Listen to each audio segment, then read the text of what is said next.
Qué alegría nuevamente, amigos de La Chimenea, estamos aquí con ustedes y fíjense lo que son las cosas. Aquí mi amigo trae su boina, el invitado trae su sombrero y a mí me dejaron sin nada. Pero bueno, ya será, ya me vengaré en algún otro programa.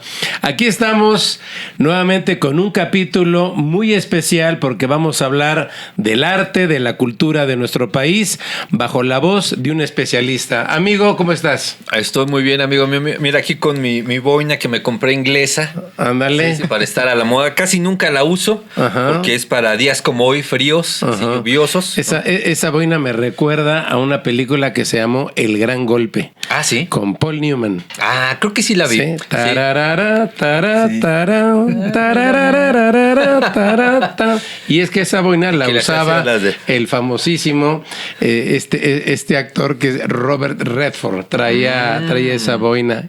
Robert Redford, Robert Shaw, por ejemplo. En fin. Aquí estamos, amigo, hablando de... Dime. Antes de que se nos vaya a ir, porque es importante que nuestros amigos lo escuchen, lo sepan. Ajá. ¿Sabes tú que ya puedes decirle a Alexa, reproduce La Chimenea el podcast? ¿Y te lo reproduce? Sí, ya me había yo enterado. No es primicia, pero creo que es importante. ¿No? Él no lo sabía. Este señor que acaba de hablar es nuestro invitado y se llama, mejor conocido como Miguel Mercury. Sí, así me conocen, Miguel Mercury.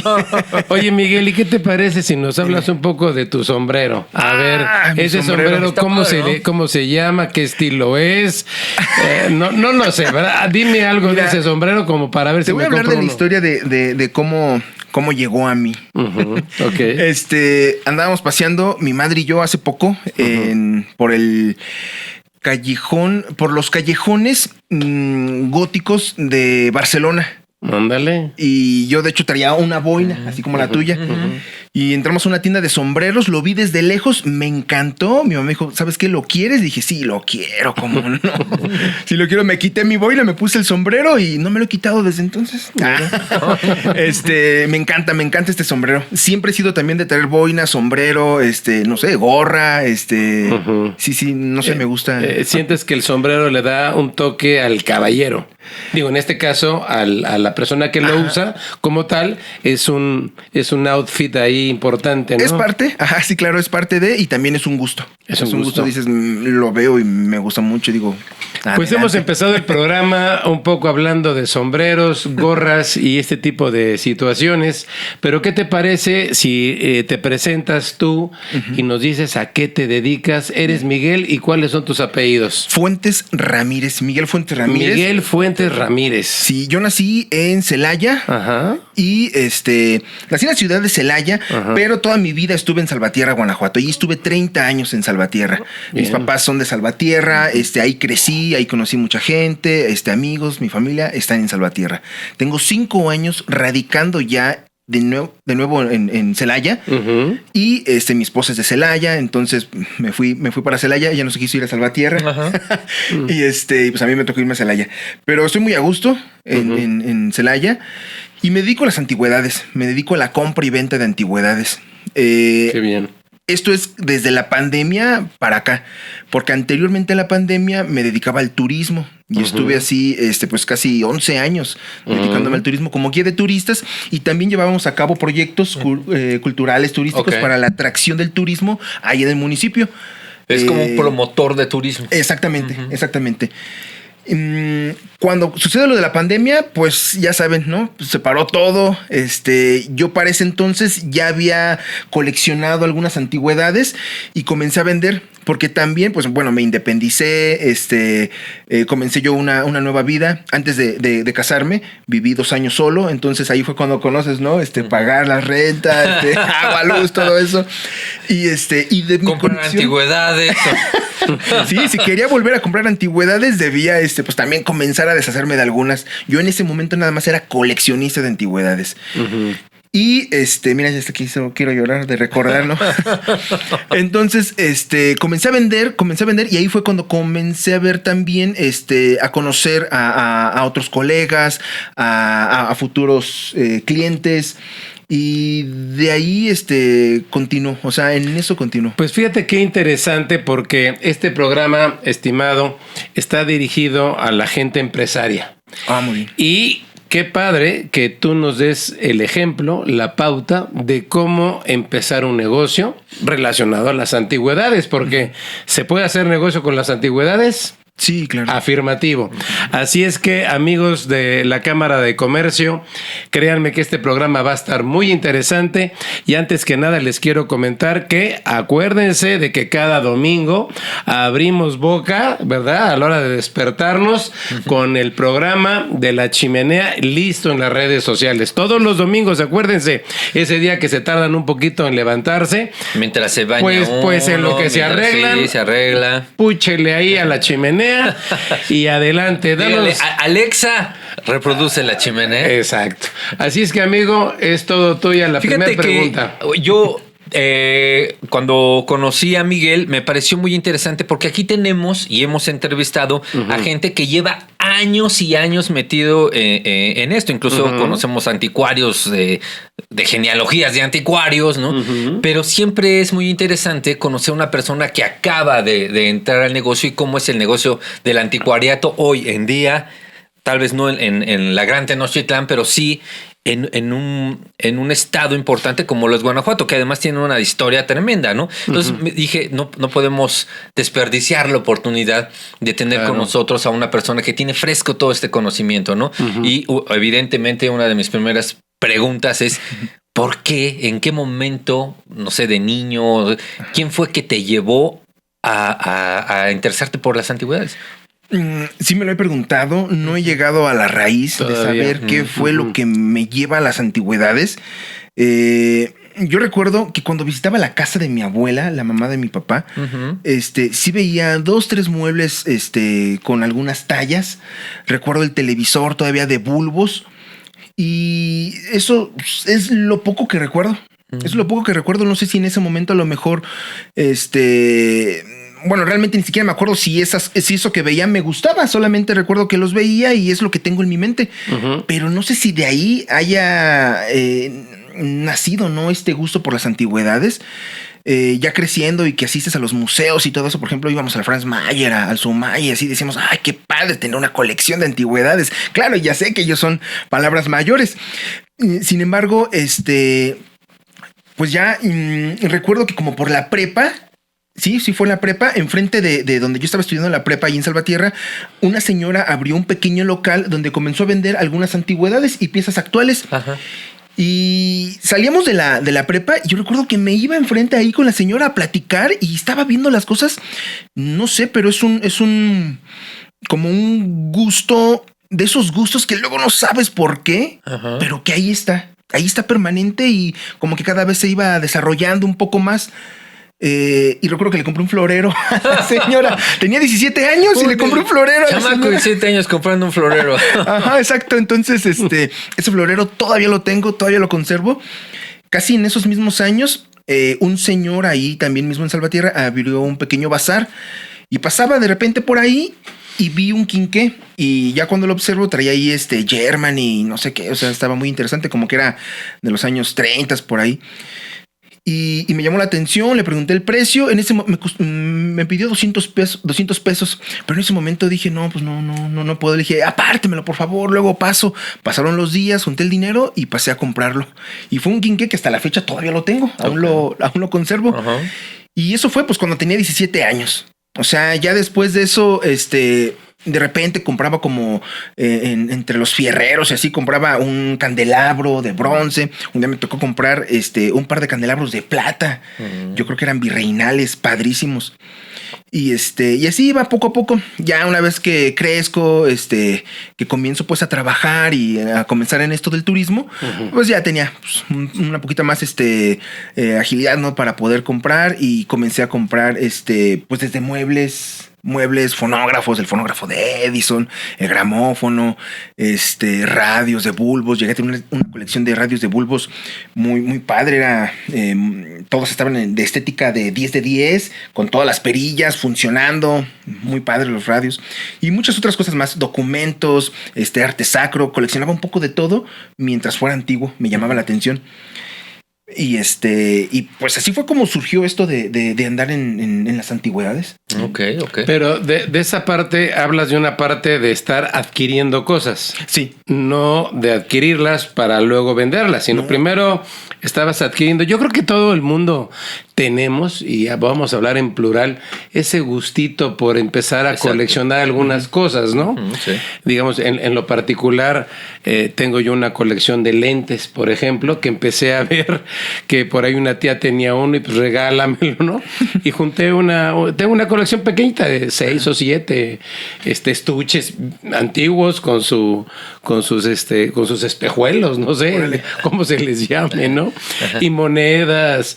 Y luego por ahí empecé con los timbres y empecé a coleccionar timbres también, unos nuevos y otros usados. O sea, el timbre que había viajado lo recortaba y lo pegaba, o un nuevo que iba yo a comprar exprofesamente a la tienda de correos, ¿no? Entonces yo creo que todo mundo tiene ese gustito, pero ¿en qué momento te llega la pauta de decir, a partir de ahora, esto que compré en 5 pesos, pues lo vendo en 10? Para empezar, ya empezó ese gustito, ¿no? ¿Cómo se da esa transición de ser el quizás coleccionista, no sé, ahora sí a empezar a generar recursos, ¿no? Yo le llamo que cuando conocí la vida real, así le llamo, cuando conozco que hay que pagar renta, hay que pagar luz, hay que pagar agua, hay que, sabemos los gastos no paran, los gastos todos los días. Entonces, cuando yo me independizo, que me voy a vivir a Celaya, pues llegué a rentar ahí en el centro de Celaya. Puse un negocio de comida. Lo tuve durante 8 meses. Pero no fue lo mío. El negocio de comida es de estar ahí presente todo el tiempo. No puedes desaparecer. No puedes desaparecer, exacto. Y el día de descanso es día de comprar la materia prima, limpiar, etcétera. Entonces no era lo mío, porque a mí siempre me ha encantado andar de aquí para allá, andar de pata de perro, y es muy esclavizante el tener un negocio de comida. Entonces, duré nada más con él 8 meses. Ok. Y ahí fue cuando comenzaron, ¿no?, los gastos. Pues claro, para comenzar a poder pues que pagar la renta y todo eso, comencé a vender de mis propias piezas que yo juraba que jamás vendería. Comencé a vender. ¿Y no te costó trabajo? Sí me costó trabajo, pero veo la otra forma que me ayudó a desprenderme y no tener ese apego tan fuerte que a veces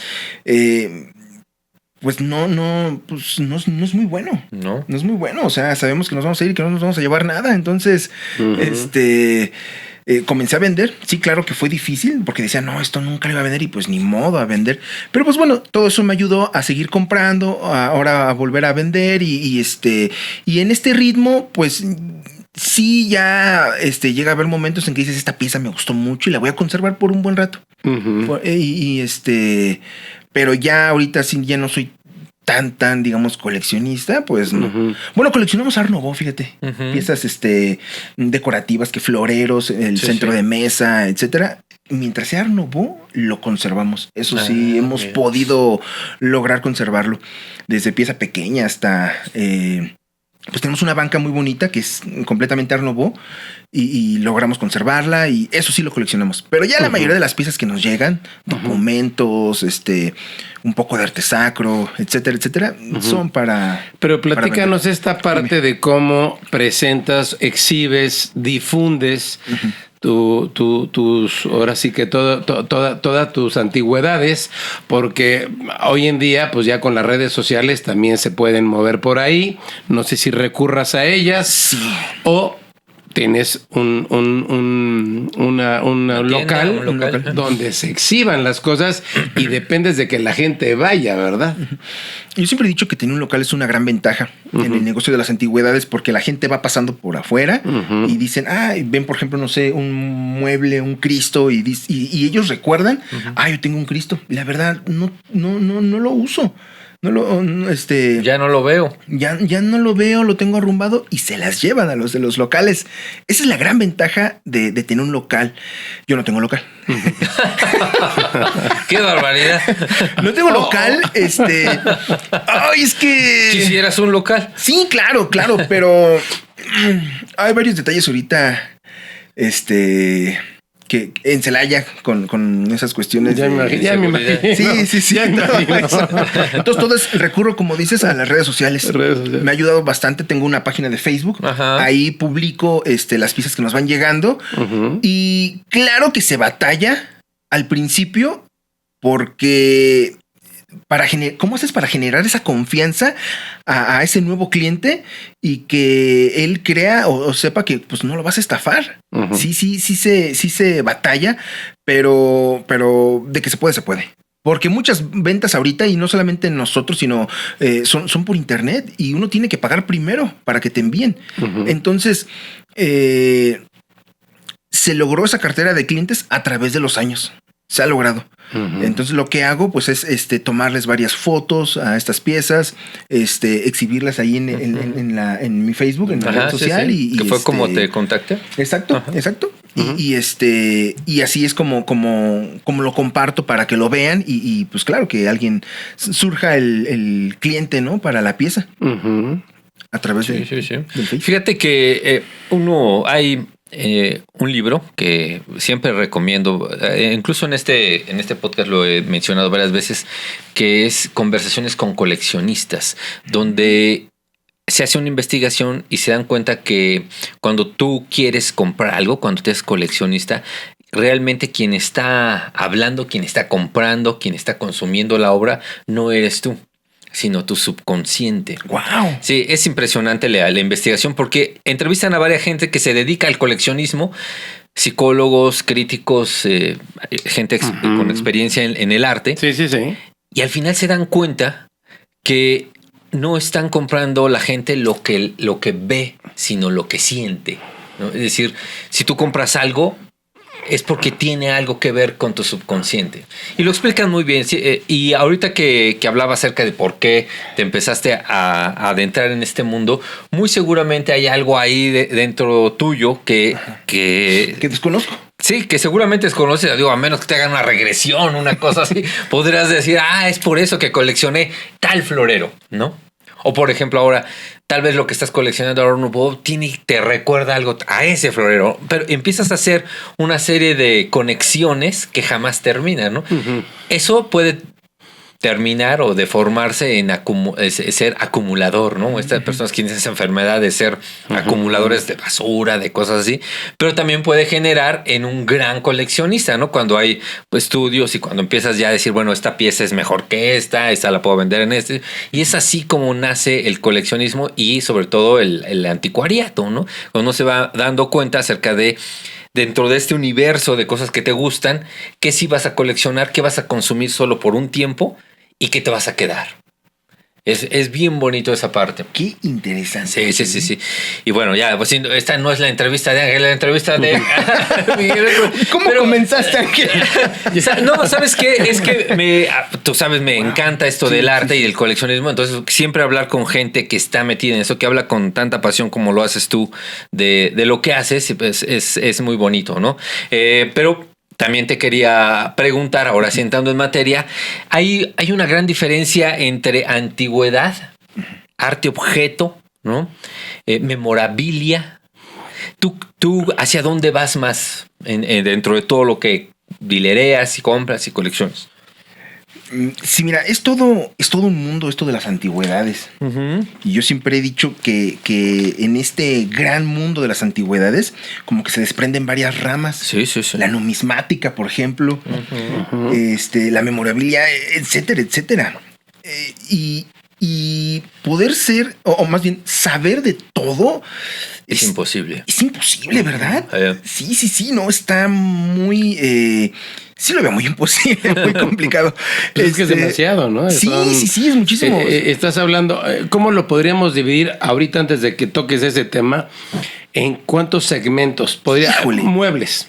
Una son, por ejemplo, los muebles. Ya. Y los cristalería. Muebles. Cristalería. Porcelanas. Los de las monedas. La numismática. Luminaria. Timbres, que en este caso es la numismática, ¿no? No, perdóname, es la filatelia. Filatelia. ¿Qué otro segmento podríamos hablar de áreas sumamente grandes? Ya llevamos 5. Sí, no, son un montón. Sí, son muchos. Juguetes, por ejemplo. Juguetes. Hay coleccionistas de juguetes, que los juguetes alemanes, que el juguete japonés, los que de la muñeca. Las muñecas. ¡Wow! ¿No? He conocido coleccionistas de muñecas y no, hombre, o sea, también existe ese fervor, esa pasión por el coleccionismo de cada cosa. Pero nunca me he detenido así como para dividir los coleccionistas de esto, los coleccionistas del otro, porque también están los coleccionistas de arte sacro, los coleccionistas de los documentos y que nada más quieren documento virreinal, los documentos de firma, perdón, los coleccionistas de firmas, los coleccionistas de la fotografía antigua, que también entra dentro de los documentos, o sea, de la fotografía moderna. Fotografía moderna. Sí, hay coleccionistas. Exacto. Nosotros conocemos a uno. Órale, sí, no, es un mundo enorme. Y yo creo que esta es una respuesta que estamos generando una respuesta para aquellas personas que siempre, no sé si lo han escuchado, que siempre dicen, ¿y quién compra eso? No ha pasado. No ha pasado. Todo el tiempo. ¿Quién compra eso? Siempre ¿Quién me lo va dicen. a comprar eso? Exacto. Estás coleccionando basura. Sí. Y creo que sin querer respondimos esa pregunta que siempre la he escuchado. ¿Y quién compra eso, Miguel? De hecho, fíjate, en una ocasión, allí en el municipio de Salvatierra encontramos unos vestidos de finales del 19 y principios del 20. O sea, eran muchos. Hermosos. De la Belle Époque. Exactamente, ¿no? Eran y sabes que estaban en excelente estado. Tú dijeras que rasgados, rotos. Nada. O sea, estaban en perfecto estado, vestidos de novia, vestidos que para cada ocasión. Y incluían también que el sombrero, los zapatos o las zapatillas eran vestidos de dama, guantes, abanicos. O sea, tenían todo lo habían guardado. Cuando los adquirí, claro, te preguntan muchos, ¿y quién compra eso? No, los hay. Claro que los hay. O sea, ya ahorita lo respondimos. ¿Quieres que vayamos a un corte, amigo mío? Te invito a que hagamos un corte. Ok. Amigos míos, vamos a cortar. Qué gran cosa, ¿no? ¿Sabes por qué lo hago? Porque ya no existen los cortes comerciales. ¿No? Pero yo que vengo de una generación de antiguos donde se mandaba a corte, ¿te acuerdas? Pues ahora hay que mandar a corte. De nueva cuenta, seguimos en este segmento con nuestro amigo que se dedica a las antigüedades y ya hemos conversado sobre una serie de aspectos, pero Ángel, tú traías una pregunta del segmento anterior. Del segmento anterior. Ahora. Sí. Fíjate que yo como evaluador me enfrento todo el tiempo a llamadas en donde me dicen, Ángel, ven a ver mi mueble, mi mesa de centro, es de mi abuelita que ya murió y que me la heredó, y yo investigué. Y es muy antigua, no ha estado en la familia por generaciones, ¿no? Y ahí va Ángela a verla, ya no puedo decir aquí, la mesa. Llego y es de muebles troncoso. No por hacer mal los muebles troncosos, claro. Me refiero a la antigüedad. Sí. O sea, ¿hasta qué punto llamamos antiguo y hasta qué punto no es antiguo? Y ahí va la pregunta. Tú ves, porque desde el punto de vista de la evaluación, si no tiene más de 100, 150 años, pues no es antiguo. Estamos hablando de una cuestión del siglo pasado, ¿no? Ya cuando hablamos del siglo XIX, entonces empezamos a hablar de antigüedad, ¿no? Y no toda la antigüedad, porque ese es un mito, tú lo sabrás muy bien, vale tanto como la no antigüedad. ¿A qué voy con mi comentario? Y a continuación pregunta es, desde tu punto de vista como anticuario, ¿dónde empiezas a considerar algo antiguo y dónde un objeto de memoria, ¿no? Que puede ser, no sé, el estuche de la Cruz Roja que se usó en el sismo del 85. Sí, también considero que debe de tener mínimo 100 años. Mínimo 100 años para llamarle a una pieza antigua. Antigua. Estaba leyendo y encontré que en España, no sé si en ciertos lugares de España o en toda España, ya comienzan a llamarle antigüedad a una pieza de los años 50, 60, cosa que aquí en México no. Aquí en México sí me he encontrado mucho con eso, ¿no? De que para que sea antiguo debe de tener 100 años. 100 años. Y estoy, claro, me uno más a eso. Sí considero que para que una pieza sea antigua, pues sí debe de tener mínimo 100 años de antigüedad. Claro, ya ahorita pues empezamos a ver hasta en algunos museos, ¿no? Los celulares que usamos nosotros, los celulares. Los primeros celulares. Sí, los Nokia y todo esto, ya los empezamos a ver ahí, ¿no? Entonces, claro, no son antigüedades, pero pues sí ya hablan ya un poquito de la historia, ¿no? De la comunicación. Pero pues de que sean antiguos, pues no. Pues no. Fíjate que cuando yo iba a la primaria, o sea, hace muchos años, tenía amiguitos que igual que yo coleccionaban los coches Hot Wheels. Los coleccionamos para jugar. O sea, sí los utilizamos. Fueron juguetes utilizados, ¿no? Pero al pasar los años, me encontraba estos mismos amigos ya de prepa, de universidad, y ya no jugaban con los Hot Wheels, pero los tenían allí en la vitrina, ¿no? Formaditos, ¿no? Y podían gastarse su quincena en comprar el Hot Wheel que jamás tuvieron. Sí, ¿no? sí, claro. El Hot Wheel ahorita nosotros no lo llamaríamos una antigüedad, pero coleccionable. Pero sí es un coleccionable, es una memorabilia, ¿no? Sí. Tú seguramente tienes algún objeto de ese estilo, ¿no? Que digamos, no se puede llamar antiguo, pero ya se pagaría un dinero por eso. Sí, no, bueno, de alguna manera, de lo que a mí me tocó fue la famosa pista Scalectric, por ejemplo, ¿no? El Scalectric eran autos, no sé si tú no la ubicas, la Scalectric. Yo sí. Había varios modelos, pero uno de ellos era una caja de madera que parecía un baúl con todas las piezas de los tramos de la pista rectas, curvas, eses, ¿no?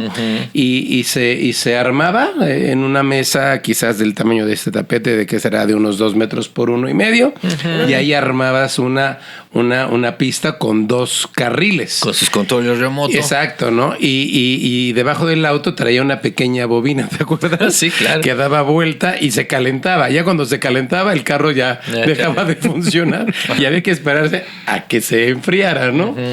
En este caso, digo, es de las cosas un poco más relacionadas a eso me refiero justamente a ese tipo de cuestiones.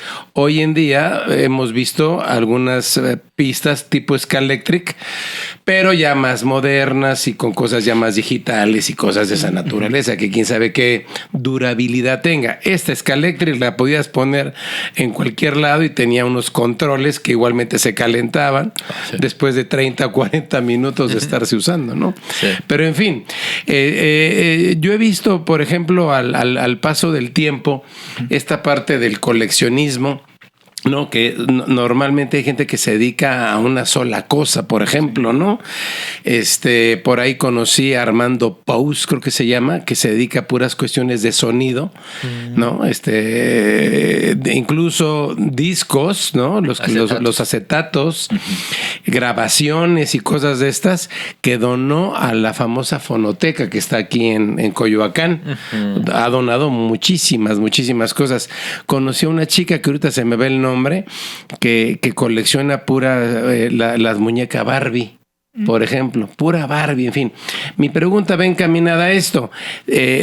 ¿Tienes alguna preferencia sobre algún artículo, sobre algún objeto que es más vendible, que te piden a cada rato? O sea, ¿cuáles son esos objetos que de repente dices, pues una vez a la semana siempre me piden esto? Sí. Y por lo cual hay que tener una variedad, un stock. Por ejemplo, ¿por dónde va la preferencia?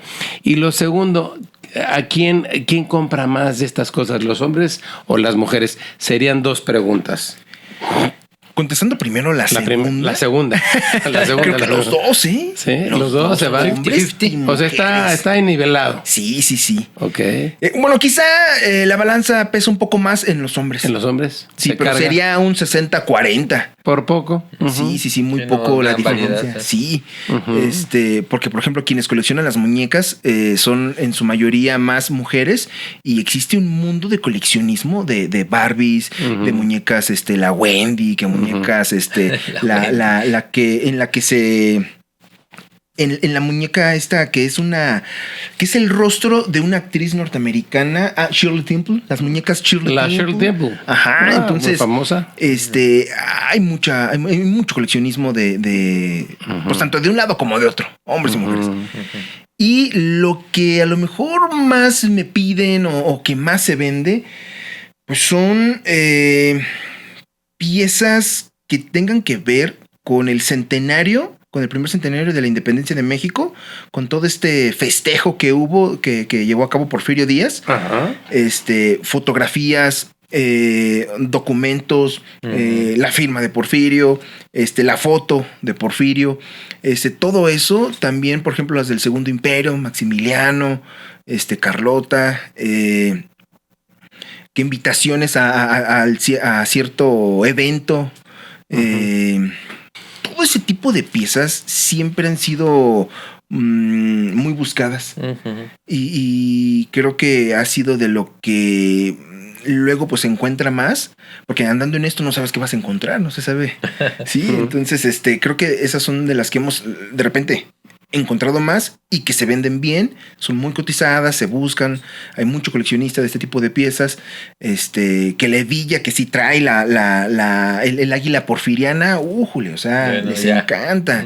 Sí, todo ese tipo de piezas, creo que respondiendo a la primera pregunta. Sí, claro.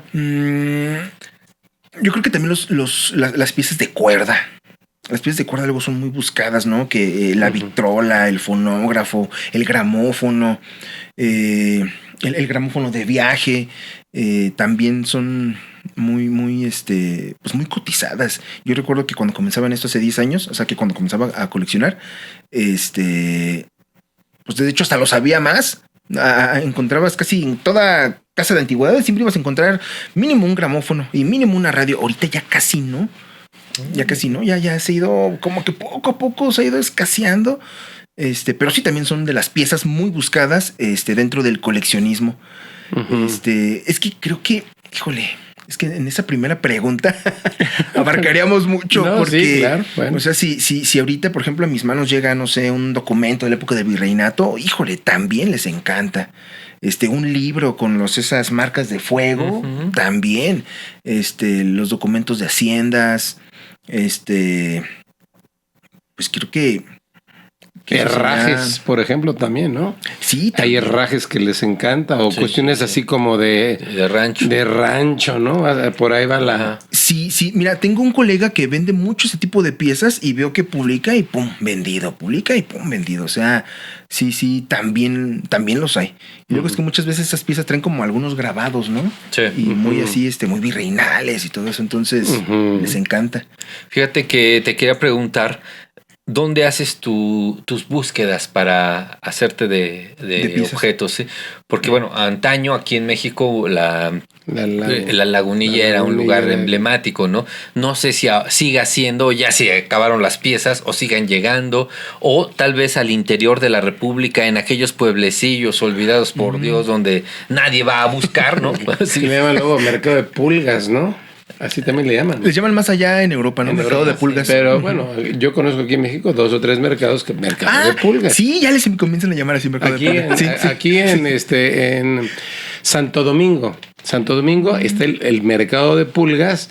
Y no, bueno, pues es una cosa enorme de calles. O sea, ya no es un mercado. Es en la calle y dices el mercado de pulgas y ya está. Santo Domingo, atrás del Estadio Azteca, para que te des una idea. Bueno, pero ahí. ¿Dónde?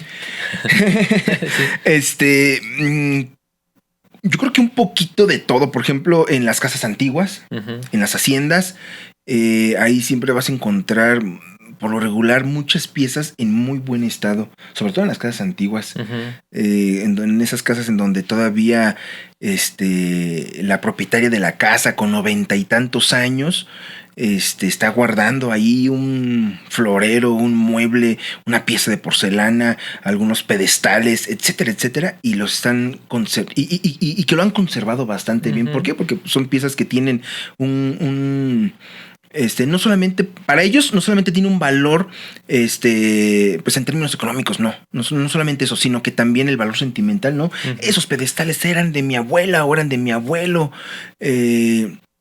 y si los ves y si dices, no manches, así siglo XIX, ¿no? Aunque aquí hay algo, muchas veces el sentimiento que le ponen, pues también quieren que se vea reflejado en precio. En precio, dinero, sí. ¿No?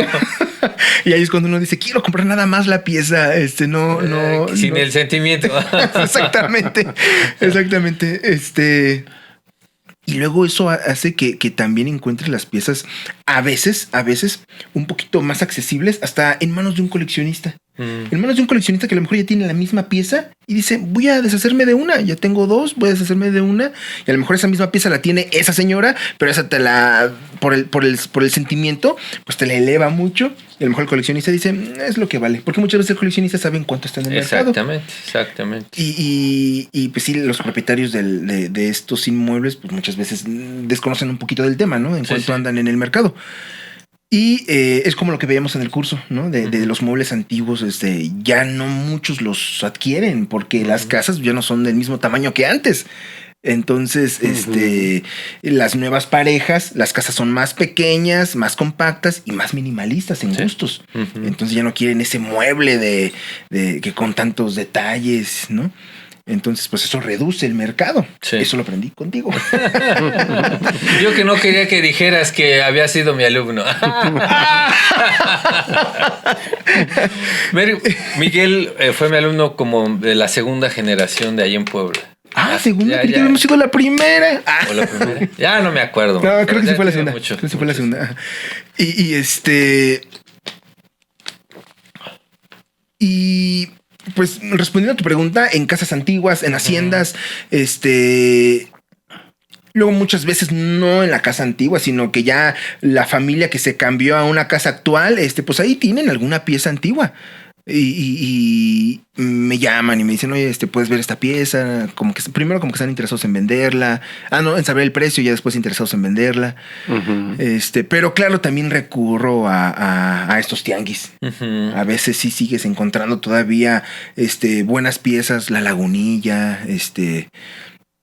y a los demás tianguis en otras ciudades de la República. Sí. Como por ejemplo en Monterrey, pues el Barrio Antiguo.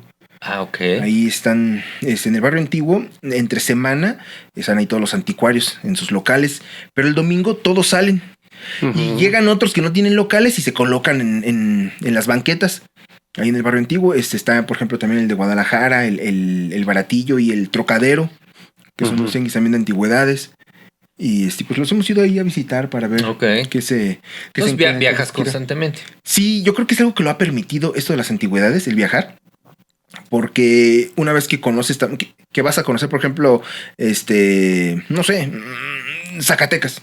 Dices, vamos a conocer Zacatecas y pues claro, andas viendo también a ver qué encuentras, claro. Entonces, es algo como muy generoso andando en esto de las antigüedades. Porque en muchos lugares, pues venden antigüedades. Claro. ¿Algún tipo de objeto que dijeras tú, no le entro?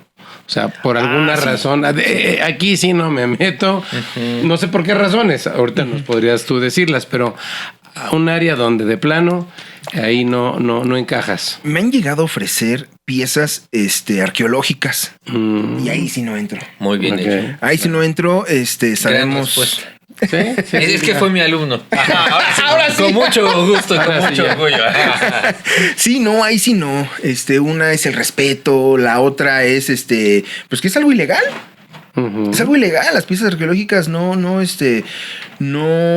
deben de estar dentro de esa comercialización, de la compra y venta, todo eso. No.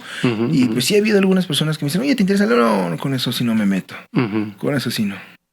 Perfecto. Muy bien, pues. Pues, ¿qué te parece que hagamos una pausita? Sí. ¿Verdad? Para entrar al último segmento y sobre todo, ahora recordarle a nuestros amigos que de la Cámara Nacional de Comercio, sobre todo, ¿verdad? Que ahora ante nuestra nueva gestión de nuestro nuevo presidente, ¿verdad?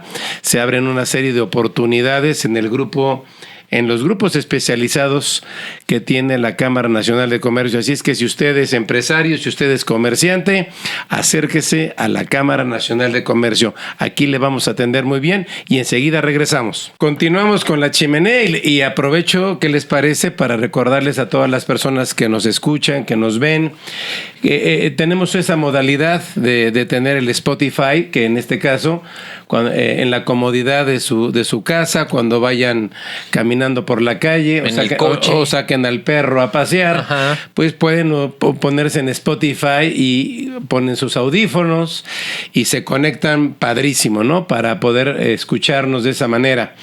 Y bien, estábamos retomando el tema de lo que nuestro amigo no entra en ese tema de la arqueología. Sí, no, es un tema muy delicado, sí. Y creo que es un buen mensaje el que estás enviando, ¿no? Yo creo que todo ese patrimonio cultural le corresponde únicamente, ¿verdad?, a sus verdaderos propietarios, que en este caso pues son los museos, nuestros gobiernos, etcétera. Ángel, continuamos contigo, amigo. Así es. Fíjate, amigo mío, que una cosa que yo colecciono, que muchas veces no se toma en cuenta como colección, pero sí es colección, son libros de arte, ¿no? Bueno, en mi caso, libros de arte, ¿no? Yo tengo una biblioteca de puros libros que ya sea de artistas, de antigüedades, de las cosas que yo uso para mi trabajo, que poco a poco se han convertido en una colección ya importante de muchos volúmenes, pero que uno no lo toma en cuenta, ¿no? Sí. Regresando a ese tema en donde pues no son una antigüedad, porque muchos son editados el año pasado, yo ya me lo compré, pero para mí es un coleccionable ya, ¿no? Claro. Independientemente que me lo voy a echar, lo voy a ocupar para mi trabajo, pero también ya lo dejo ahí para la biblioteca de Ángel, ¿no? Sí, entonces, claro. ¿Tienes ese tipo de libros? ¿Te las piden?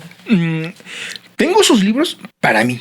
Ok, es igual. Sí, tengo sus libros para mí, es que en este mundo de las antigüedades nunca dejas de aprender. Y es algo que es maravilloso, porque el estar conociendo, si te gusta, lo disfrutas. Entonces, estos libros los tengo para mí. Seguir aprendiendo. Sí. Como sabemos que esto es un mundo completamente, entonces, o varios mundos, que tiene este libro de cristalería. Sí. Y luego este libro es de cristalería del siglo XX. Sí. Falta el del siglo XIX. O de cristalería española. Exacto. Pero falta la francesa. Pero falta la de, no sé, de Murano, ¿no? Exacto. Unos libros que me gustan mucho también son acerca del barroco. El barroco, hace poquito compré uno del barroco potosino, el barroco queretano, todo eso también es parte de aprender, y muchas veces puedes encontrar un mueble que tenga este estilo, que tenga el estilo barroco, ¿no? Sí, que tenga esas columnas a lo mejor salomónicas, o que tenga unas estípite, y dices, te ayuda todo este conocimiento a saber diferenciar de los estilos en los muebles. Y es que fue Melo. Oye, ya llevas dos, ¿eh? ¿Qué te digo? Me hace sentir orgulloso. En fin. No, si me preguntaran, por ejemplo, ¿qué recomiendas? Es eso, no dejar de aprender, de leer, de documentarte, de asistir a hacer comercial. Sí, ¿verdad? Va a parecer un comercial. De asistir, ¿no? A estos cursos, estos diplomados, en donde te enseñan y aprendes acerca de la evaluación de arte, ¿no? Y dentro de ese curso, pues se deslindan ahí varios temas que son muy importantes conocer y saber la diferencia, por ejemplo, entre el Art Nouveau y el Art Deco.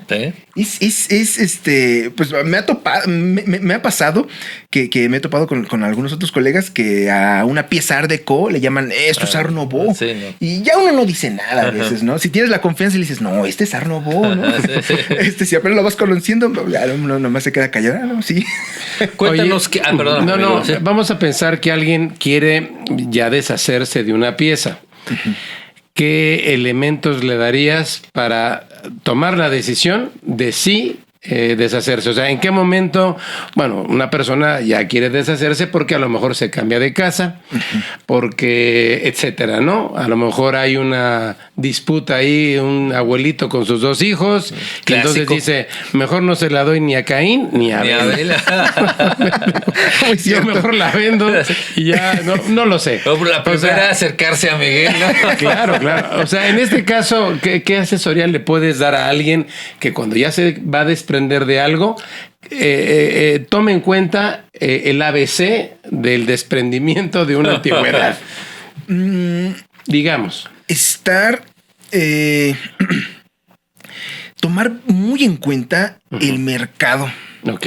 Porque muchas veces volvemos al tema de hace ratito, ¿no? Que le quieren dar el precio con el sentimiento. Y no, o sea, esa pieza vale por lo que es.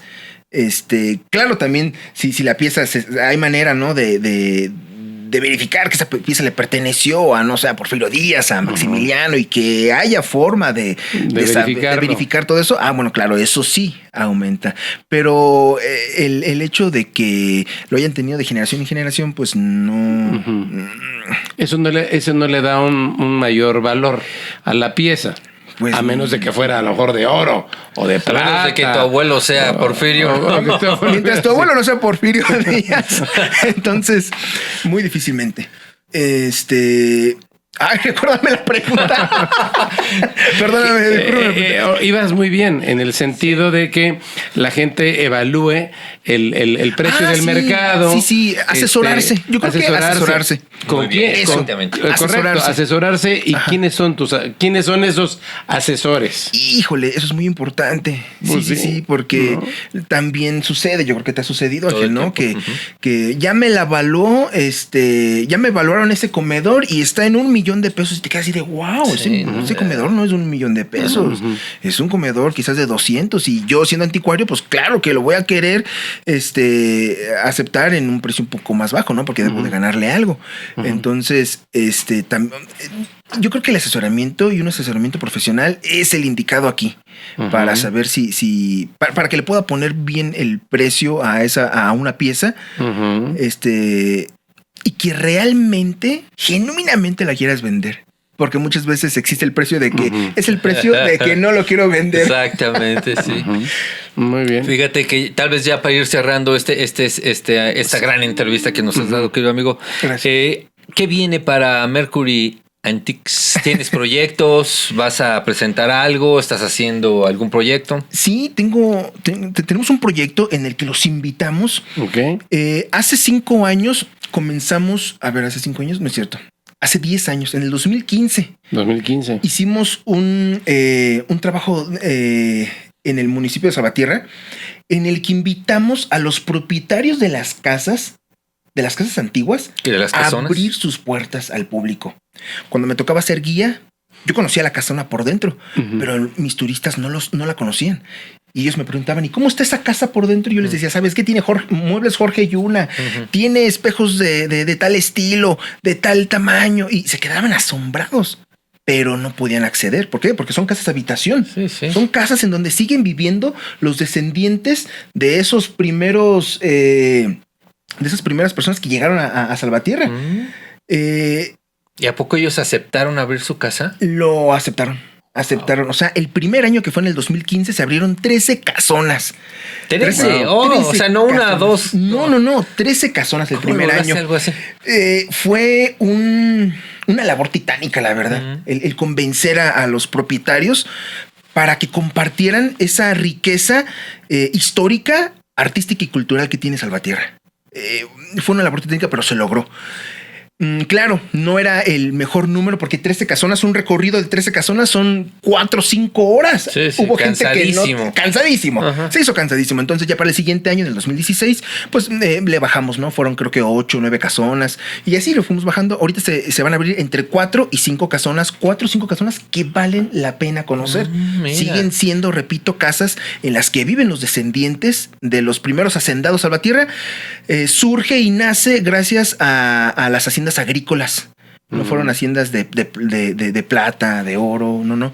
Fueron haciendas agrícolas. Se daba de todo: chile, maíz, cacao, frijol, de todo daban estas haciendas. Llegó a tener cerca de 30 haciendas Salvatierra. Entonces, pues una gran riqueza. Los hacendados vivieron en el centro de la ciudad. Y los descendientes de estos hacendados siguen viviendo ahí. Muchos de ellos, mejor dicho, muchos de ellos siguen viviendo ahí. Y pues estamos llevando a cabo esta gestión. Hace 5 años se terminó el proyecto. Bueno, se terminó entre comillas por la pandemia. Se suspendió, se llevó a cabo, primero se llevó a cabo 5 años consecutivos. Todo un éxito. Se paró en el 2019, más bien en el 2020 por la pandemia. 2020. Y ahorita lo retomamos y se va a volver a llevar a cabo. ¿Qué días? Es nada más el 20 de julio. Domingo 20 de julio. Es ese día, de 10 de la mañana a 5 de la tarde, cada media hora. Salen grupos con un guía, y el guía te lleva a conocer estas casonas. Y en cada casona hay un personaje caracterizado que te platica la historia. ¿En serio? Sí, te platica la historia y la leyenda del lugar. ¡Qué maravilla! ¡Qué maravilla! Bueno, si yo soy de Salvatierra y quiero participar en esto, ¿cómo le hago? ¿Con quién me pongo de acuerdo? ¿A dónde llamo? Poner en contacto conmigo, ahí en las redes sociales, Miguel Mercury. Y para poder participar en el evento, para poder también asistir al evento. O sea, ¿hay un mínimo de lugares? No. Pero sí debes saber quién va, ¿no? Porque no puedes meter ahí a cualquier. Que llegan de todas partes. Y entra todo el mundo. ¡Qué barbaridad! ¿No crees que se arriesga un poco a la gente? Mira, a la gente que asiste le gusta el conocer, el saber. La gente que asiste, pues no, bueno, o mínimo en los 5 años que se llevó a cabo, nunca sucedió nada. Que se robaran algún objeto, que destruyeran, que colocaran, ya saben, ¿no? El pie en la pared y nada de eso, ¿no? O sea, la gente sabía muy bien cómo conducirse. Es gente que pues tienen el gusto, ¿no? Por el arte, cultura y todo esto. Y también, claro, que llevan todos un guía. Lo que pasa es que todos van en grupo y llevan un guía. Claro, son muchos grupos. Pero el guía te da las indicaciones. Esto sí, esto no. Esto sí y esto no. Y todo el mundo, pues, ha respetado. Muy bien. Pues, ¿qué te parece si nos dejas tus redes, tu teléfono, tu Facebook que tienes o Instagram para que precisamente hagan contacto? Gracias. Para este 20 de julio y que puedan participar en ese evento, ¿no? Claro que sí, muchas gracias. Pues tenemos nuestras redes sociales del Día de la Casona, así se llama. Tiene TikTok, tiene Facebook, tiene Twitter, y se llama así, Día de la Casona, domingo 20 de julio. Y pues los esperamos en el municipio de Salvatierra, Guanajuato, que es un pueblo mágico. Perfecto. Muy bien. Pues adelante. Muchas gracias. No, gracias por estar aquí con nosotros, darnos un perfil nuevo de lo que es el arte y la cultura, en este caso el coleccionismo, todo lo que es ser anticuario, en fin, ¿verdad? En ese sentido. Y pues qué mejor que le dejes este gran mensaje a nuestra Cámara de Comercio para que la gente que se interese sobre estos temas esté muy al pendiente. Nos despedimos, Ángel. Nos despedimos, gracias por escucharnos, gracias por venir desde Celaya, Exprofeso para acá. Y pues hasta la próxima. Hasta la próxima.